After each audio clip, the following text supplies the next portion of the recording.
ምዕራፍ 9 ፊተኛይቱም ደግሞ የአገልግሎት ሥርዓትና የዚህ ዓለም የሆነው መቅደስ ነበራት። የመጀመሪያይቱ ድንኳን ተዘጋጅታ ነበርና በእርሷም ቅድስት በምትባለው ውስጥ መቅረዙና ጠረጴዛው የመሥዋዕቱም ኅብስት ነበረባት። ከሁለተኛውም መጋረጃ ወዲያ ቅድስተ ቅዱሳን የምትባለው ድንኳን ነበረች። በዚያም ውስጥ የወርቅ ማዕጠንት ነበረ። ሁለንተናውም በወርቅ የተለበጠች የኪዳን ታቦት፣ በእርሷም ውስጥ መና ያለበት የወርቅ መሶብና የበቀለች የአሮን በትር የኪዳኑም ጽላት ነበሩ።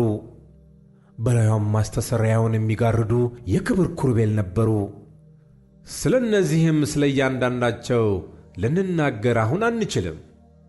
ይህም እንደዚህ ተዘጋጅቶ ሳለ ካህናት አገልግሎታቸውን እየፈጸሙ ዘውትር በፊተኛይቱ ድንኳን ይገቡባታል። በሁለተኛው ግን ሊቀ ካህናት ብቻውን በዓመት አንድ ጊዜ ይገባባታል። እርሱም ስለ ራሱና ስለ ሕዝቡ ስህተት የሚያቀርበውን ደም ሳይዝ አይገባም። ፊተኛይቱም ድንኳን በዚያ ገና ቆማ ሳለች ወደ ቅድስት የሚወስደው መንገድ ገና እንዳልተገለጠ መንፈስ ቅዱስ ያሳያል። ይህም ለአሁኑ ጊዜ ምሳሌ ነው። እንደዚህም መባና መሥዋዕት ይቀርባሉ። እነዚህም እስከ መታደስ ዘመን ድረስ የተደረጉ ስለ ምግብና ስለ መጠጥም ስለ ልዩ ልዩ መታጠብም የሚሆኑ የሥጋ ሥርዓቶች ብቻ ናቸውና የሚያመልከውን በሕሊና ፍጹም ሊያደርጉት አይችሉም። ነገር ግን ክርስቶስ ይመጣ ዘንድ ላለው መልካም ነገር ሊቀ ካህናት ሆኖ በምትበልጠውና በምትሻለው በእጆችም ባልተሠራች ማለት ለዚህ ፍጥረት ባልሆነች ድንኳን የዘላለም ቤዛነትን አግኝቶ አንድ ጊዜ ፈጽሞ ወደ ቅድስት በገዛ ደሙ ገባ እንጂ በፍየሎችና በጥጆች ደም አይደለም። የኮርማዎችና የፍየሎች ደም በረከሱትም ላይ የተረጨ የጊደር አመድ ሥጋን ለማንጻት የሚቀድሱ ከሆኑ ነውር የሌለው ሆኖ በዘላለም መንፈስ ራሱን ለእግዚአብሔር ያቀረበ የክርስቶስ ደም እንዴት ይልቅ ሕያውን እግዚአብሔርን ልታመልኩ ከሞተ ሥራ ሕሊናችሁን ያነጻ ይሆን? ስለዚህም የፊተኛው ኪዳን ሲጸና ሕግን የተላለፉትን የሚቤዥ ሞት ስለሆነ የተጠሩት የዘላለምን ርስት የተስፋ ቃል እንዲቀበሉ እርሱ የአዲስ ኪዳን መካከለኛ ነው። ኑዛዜ ያለ እንደሆነ የተናዛዡን ሞት ማርዳት የግድ ነውና ሰው ሲሞት ኑዛዜው ይጸናልና፣ ተናዛዡ በሕይወት ሲኖር ግን ከቶ አይጠቅምም።